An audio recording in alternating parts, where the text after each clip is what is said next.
Hey guys, welcome back to Gaming Time video. So today, I'm gonna be doing a little different type of video. I don't know necessarily how you guys would feel about this. Okay, hang on, I gotta lower my volume. I don't know how you guys would feel about this video, but I kind of want to do this just because I know there may be some people that are getting Forza Horizon 3, even though Forza Motorsport 7 is coming soon. They released a demo already, like today actually. I may do a video on it if you guys want me to. But, anyways, so this video is going to be more on how to become a better drifter and some tips and tricks to help. You may think I'm crazy, but there are still some new people getting to the Forza Horizon series, and this is their entry. And for those of you who are finding this game, welcome to the series. You may like it. I hope so, anyways. But anyways, we're just kind of cruising our way to the parking lot, which is honestly the best place to learn how to drift. To get the drift is basically teach yourself how to drift and learn. First off, it's best to do this in single player by yourself. You don't want to go online and stuff like that unless you have a friend and a co-op campaign or a private solo or a private free roam who's there to kind of help you and show you where you're screwing up on. Now, where I've been playing this game since around Christmas of this past year, so yeah, I feel like I've got enough knowledge on the game to kind of show and teach you guys a little bit, but I'm gonna shut up now and get into the first thing. Number one of all of the tips and tricks that I can show you, get a car you're good with.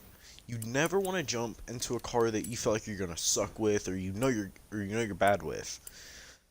I don't know how many times I can stress this, because I have friends that I've played this with who will build a car and everything and just do horrible with it because they're not used to that level of the car, because it's going to be more of an advanced drift car.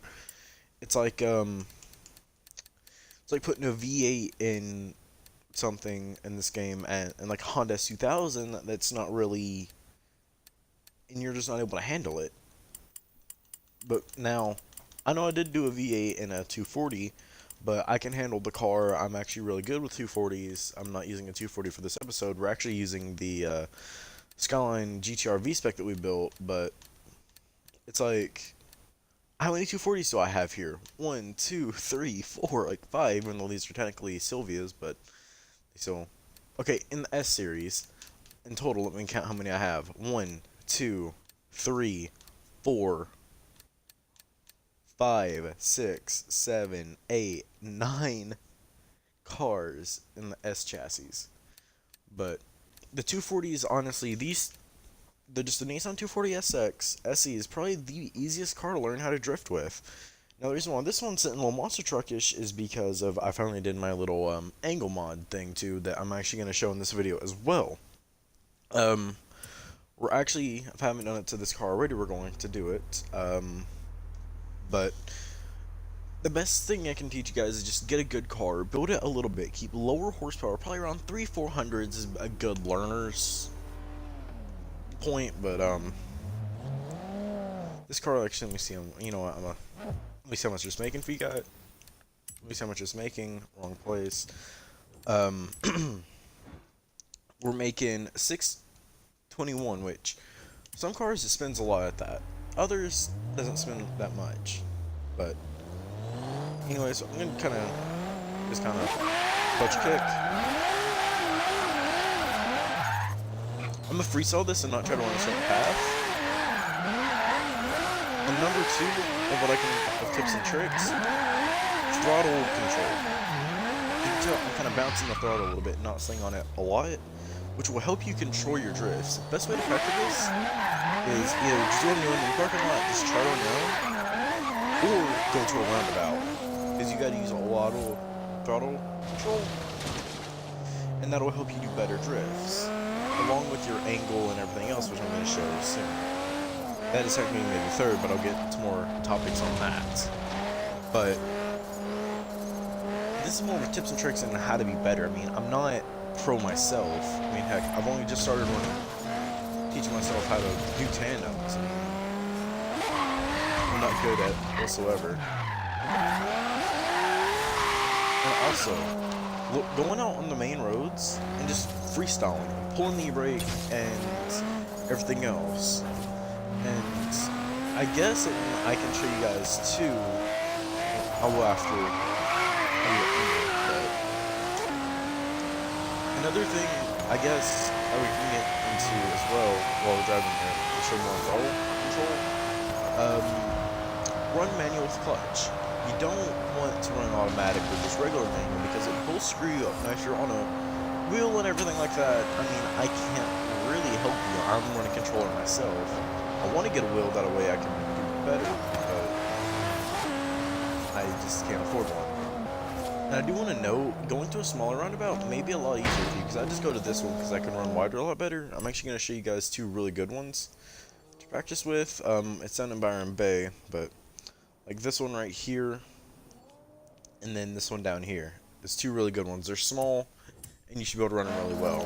You see I'm running this bigger one, but it's some kind of on the throttle, on and off the throttle a lot.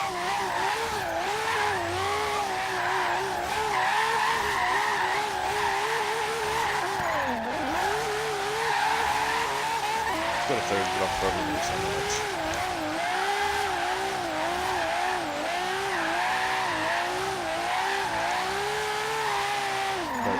Yeah, this is kind of throttle control.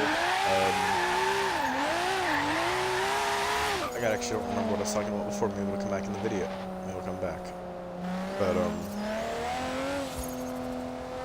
anyways, now, number 3 coming on this list is going to be angle. Now, I know I just did throttle control, but this kind of will help with that when you're turning. But you always want a good amount of angle on your car. Personally, myself, I like running a little bit of low angle and being able to just while on e-brake to kind of test my actual skill. But I noticed with some cars, the more angle I have actually helps me hold the corners a lot better. And speed too, that's a good one. But see, we're here about 40 miles an hour. I'm just gonna clutch it. The lower you're on your speed, more in RPMs. About from first to third gears, generally most of your cars is gonna, second, third is gonna be, most of your cars love to hang for drifting. But, let's say you're running probably about 3,500 RPM. You just want to clutch kick. Don't try to e-brake or nothing because that's gonna stall you at a lot lower speed. And the stalling is just gonna, it's gonna spin out and you're gonna look bad in front of your friends when you're trying to show off or online. Now, you probably are asking some of your friends this stuff, and they're being a bunch of doodads and not helping. And that's when I come in to try to help you guys with the video, but right now we're going to the angle. We're going to the festival to show you guys angle stuff. But although this is stuff I've made up on my own, some I have researched a little bit myself because I need to find some things to kind of fill in this list and video with. And I did do a video a while back on how to drift, but this, I guess in a way, is a follow-up to it, a more in detail. But for one, you want to go to your tuning, which I could do on my pause menu, but while I'm here I also want to show something else.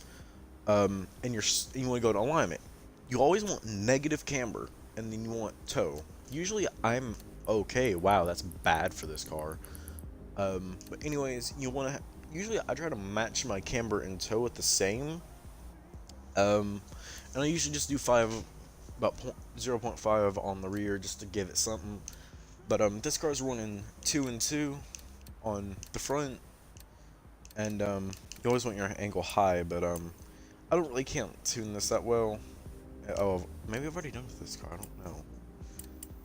But a little way to get more angle out of your car is actually go to your custom upgrades, and then you want to go to your springs and dampening. You know how you got your stock and then you go to race and how it sits the lowest, right? Well, actually, if you go to rally springs, yeah, it may raise the car up a little bit. But equip it, purchase it, and you guys are going to see something a little shocking. The car's actually going to sit lower when you go back in your springs and go back in your tuning. Like we're doing here. Go to alignment, you want to redo all your stuff, which you may not need to do it as bad because it may actually may screw you up a little bit, but redo this. Leave all this as is. You actually want to go to ride height. It's going to be sitting on high. Well, you can actually lower it and get the car to sit a little lower than it normally was, which is actually helps with the angle. As stupid as it may seem, it's the truth. It's a proven fact. It's work. I've actually found this in another video, and I've tried it. It does work quite a bit. Everything in the car right here is good. Crud. Let me redo that. But yeah, it does work for a proven fact. You guys, I'm actually gonna try to stay in this car only, and do all this. I'm not that good on tutorials because I can't edit that much. I wish I could. It would honestly be helpful. But yeah, let's see. Save the setup this time. See, the car does sit a little lower. But those are three. Another one I kind of wanted to show a little bit, which is going to be coming when you use your handbrake. I'm going to show it as well when we drive back to the parking lot. Now this is also going to be when you really want to run manual clutch to help with as well. But let's quickly just drive back. Let's get out of the way. Which I can edit because I just sort it out or just time lapse it or speed it up. But okay, number 4 is going to be pushing the clutch in, or using the clutch when you apply your e-brake, or your handbrake. Because actually, instead, it'll actually just be able to, you can save it a lot easier. The crew car doesn't stall out when you're spinning, when you're in mid-drift, because there's going to be a lot of times you're going to have to make quick corrections, and you're going to want to come off, plus you do more, you just feel a little more advanced. See, we're going to take off here. I'm just going to go like this, and it just quickly drops. And you got a little lag there. Well, we're gonna stop here, back up, and now I've got clutch in and everything. I don't know I'm gonna stop, but okay, that's embarrassing. You get rolling, you clutch, then you e-brake, you rev. Okay, that was a bad example, but go back into it. You clutch, you come off, and you get in there sideways. Well, this is bad for me to try it with the sheet, and it's actually using my 240s myself. You get a lot better transitions, I feel like. You're not spinning out. And I'm not really doing that now, like, okay, right here I am. That was power, you know, I should use a little bit more.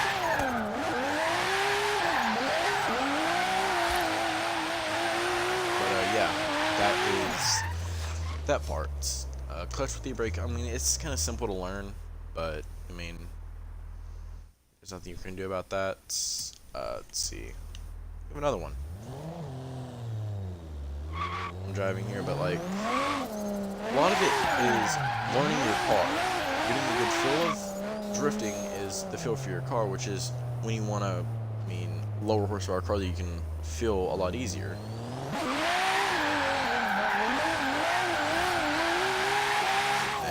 Brake. As you can see though as well, we got more angle coming off on the side from the tires, which is honestly really good for drifting. Using more grip.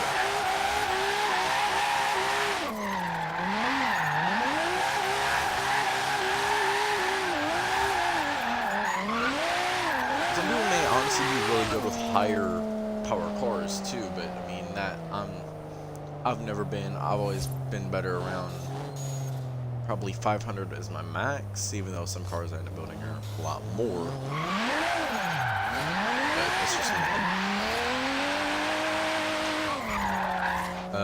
And just practice. That's another thing I can say. Practice just drifting in general, trying everything you've seen in this video. And heck, if you want, as you're just driving in Forza, you see a corner. You just want to rip the e-brake on. I mean, that was a bad example, but you also learn how to counter steer the car as well. And you know, sometimes how to get that little tighter drift as well is steer in a little bit. It's, you know, all of a sudden it's kind of let's go. You just drift back to the line. So this road, but kind of steer with some of your turns. Sometimes, like right there, I did a little bit transition, which was a fail. I was in third gear, but sometimes to pull a little tighter, left, right. It's gonna be hard to do, but you can do it. You gotta be careful with your car too. Sometimes they'll just sling just spin out, but yeah, let me grab a car I know can do that really well, that I can show it with and not keep spinning out and looking like an idiot. Let's see, Hoonigan. Let's go torque shine. Oh, hey, there's the failed K5 Blazer Drift build. I should honestly just sell that and buy another one. I had my eye about it. We load in. If we're ever loading. Okay. Yes, I grabbed the torque shine. I'm really good with it.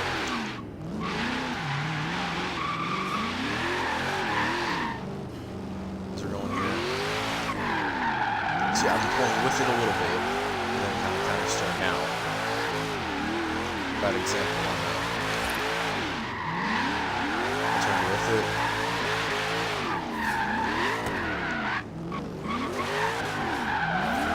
See, through that, I usually turn with a little bit. Kind of keep me where I need to go.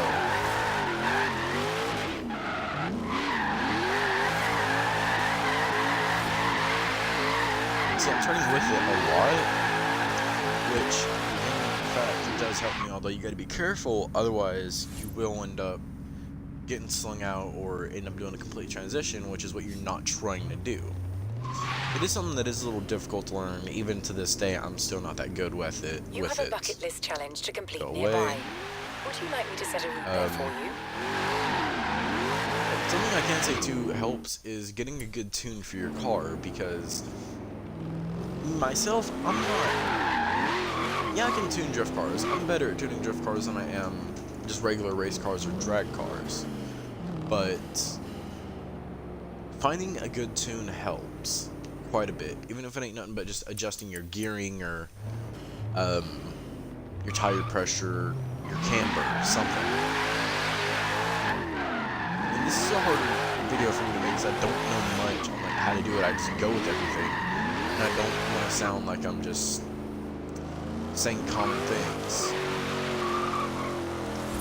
But like, if you want to buy a car pack or something for drifting and use those cars to learn and practice with, the Hoonigan car pack is honestly a prime example.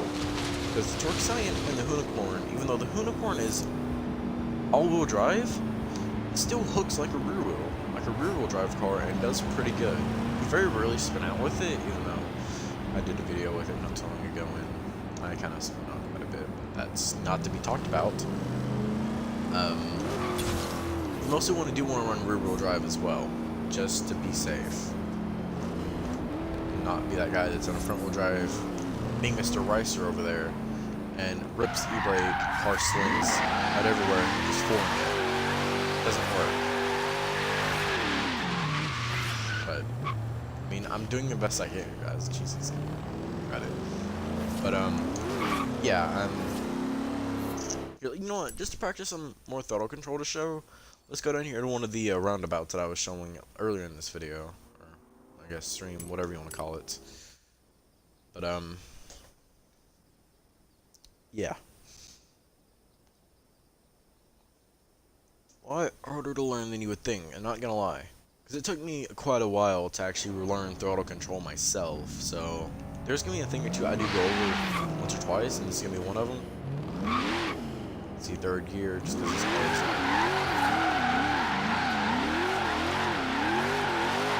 See, I'm on the throttle quite a bit, on and off.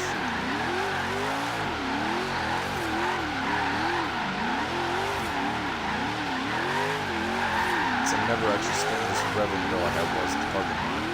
Some cars it's okay just to rev out non-stop, but this car's not one of them. Especially when you're doing runbouts. Just pull out.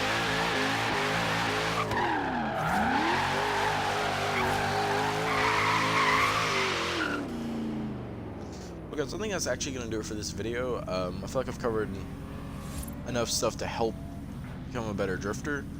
Without further ado, if you guys enjoyed, drop a like. If you're new to the channel, subscribe, or if you're watching this as a stream, follow. That'd be actually helpful because I would want to get on the streaming more. And yeah, I'll see you guys in another stream or video, however you are watching this.